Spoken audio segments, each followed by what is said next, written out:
Hi everyone, welcome back to STwC with Chris. Thank you for connecting.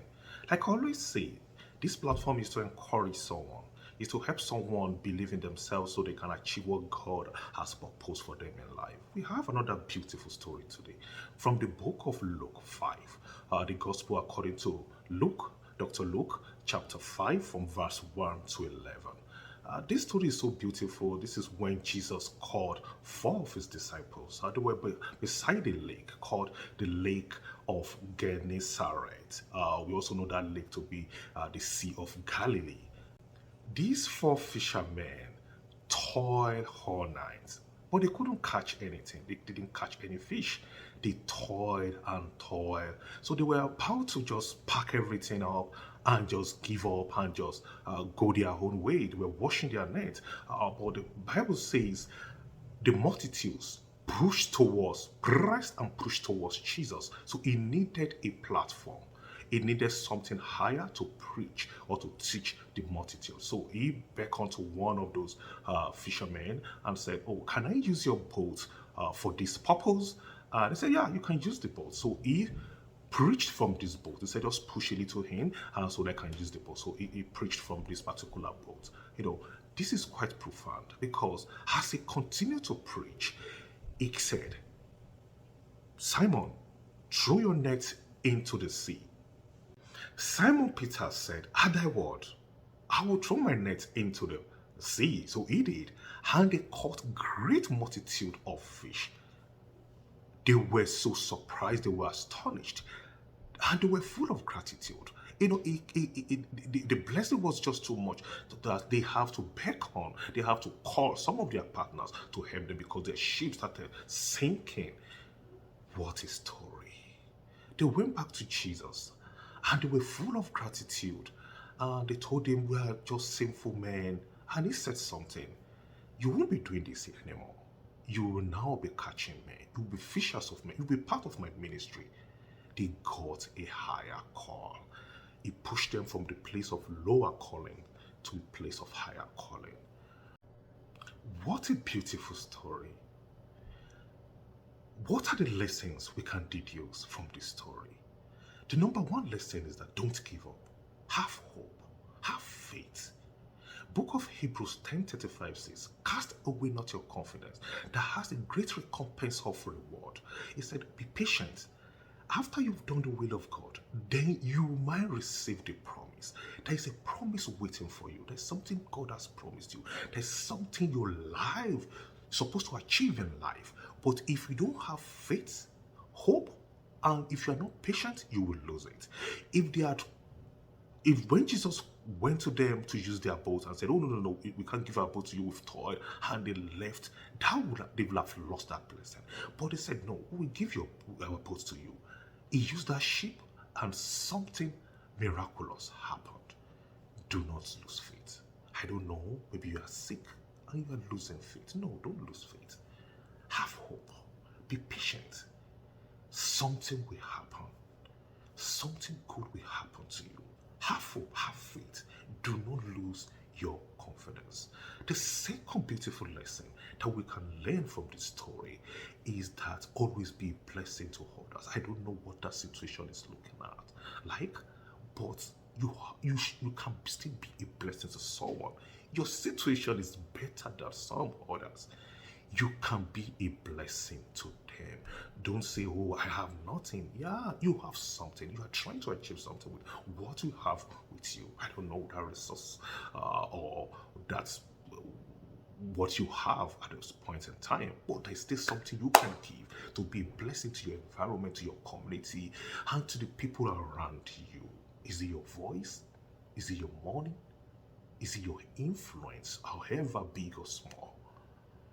Whatever it is it your talent? Is it your skill? You can join a group and be a blessing. Speak positive words. Do something despite the fact you are looking for something in your life. The problem is there. Look away from the problem. Use what you have to bless someone. When you begin to do that, when your eyes begin to shift from these problems, then you begin to see solutions.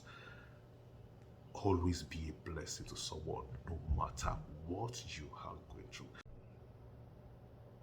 The third beautiful lesson we can learn from this story is that be welcoming of others' opinion. Don't just lock yourself up. Be open. I'm not saying you should take everybody's opinion, but in the book of Proverbs, Proverbs 11:14 says, in the multitude of counselors, there is safety. What that place is saying that when people come with their own ideas, it's possible that something will just trigger inside of you and you will have solution to that problem that you are going through. Multitude of counselors bring safety. When people come with their opinion, we have the spirit inside of us. And you can just, oh, let me try it this way. Maybe you're not even thinking that direction. And you try that direction and something good will happen to you. Don't lock up.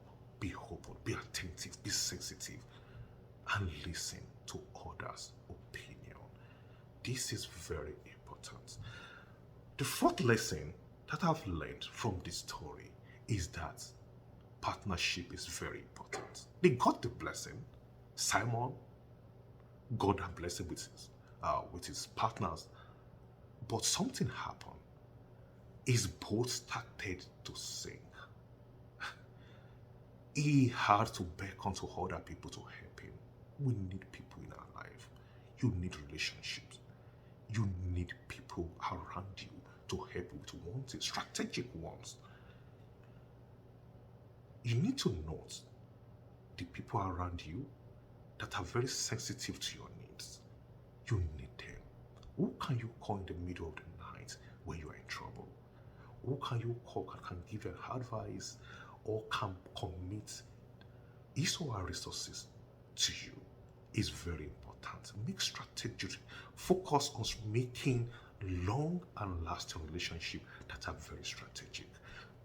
Partnership is very important. I did a video about partnership last month. You can check that video.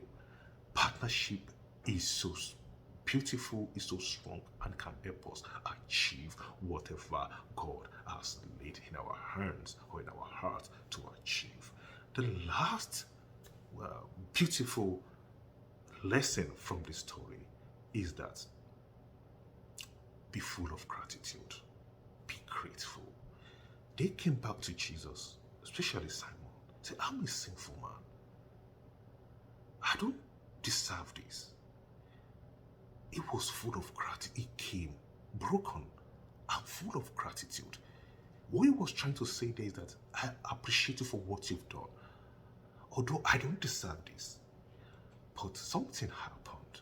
Jesus said, what you're just doing is nothing. It's just the tip of the iceberg. It's nothing compared to what your destiny and what God has, your destiny is all about. It's nothing compared to what God has ordained or planned for your life. He said, now you won't be catching fish, but you will be fishers of men. He welcomed him into his ministry. He placed him higher in a place of destiny. That is what happens to us when we are focused on the area of gratitude. What are you grateful for? What you do is to complain. You don't need to complain. Be full of gratitude. Appreciate people around you. People who believed in you or people who still believe in you. Appreciate them. Appreciate God. You are healthy. What you just need are just one or two resources to get to where you are going. Even if you are sick in your body, you are still alive. Some people are dead. Be full of gratitude. As you begin to do all this, I see God helping you. Please remember all these very important lessons. Do not lose hope. Do not lose your confidence. It's very important. Quite important. Be a blessing to others. Always look to bless others. Don't focus on your problem. Look for ways to bless others. When you begin to solve others' problems, then solution will come to you. That's how people get rich. That's how people become successful, when they solve other people's problem. Third, you have to be welcoming of others' opinion. Don't believe your own opinion is superior to others. Be open, be sensitive, be welcoming of their opinion. The fourth lesson is partnership. Partnership is very important. You need people around you strategically that will help you achieve your goals in life. And the fifth lesson is gratitude. Always show appreciation. Be grateful. Be grateful to God. Be grateful to your partners. Be grateful to people around you. I see you doing well in life. I see you scaling higher, higher, and higher in the things of life. I see you achieving your aims. I see you doing things that eyes have not seen, ears have not heard. It has never come to the heart of man before. And until I see you again on Success Tips with Chris, keep shining and have a glorious week. Bye for now.